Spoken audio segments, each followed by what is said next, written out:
Hello everyone, welcome to Beginner's Tips. My name is Farah and I'm a customer advocate at Bigin. Today I'm going to show you how you can make use of Begin's filters to update the closing date of multiple deals all at once. So let's get started. As you can see, this is the homepage of Bigin and we are in the pipeline view.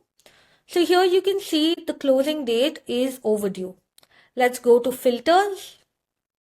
Give a property which is closing date and click on a date which is before today so that it captures all the deals that have an overdue of closing date before today.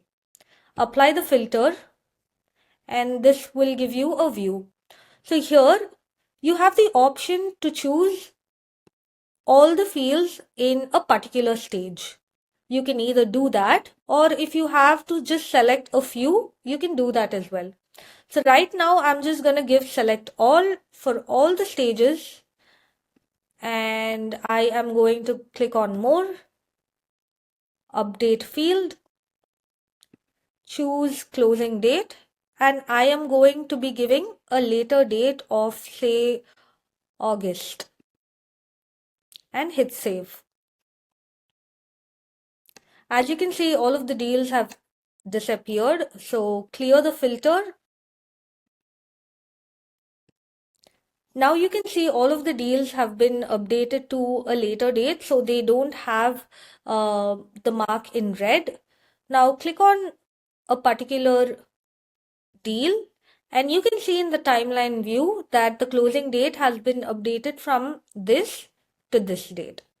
So this particular tip would be helpful, let's say when you have a sales team and they have run a limited time offer for a few leads. So they close most of the deals in a particular week, but they forget to update the closing date for these leads.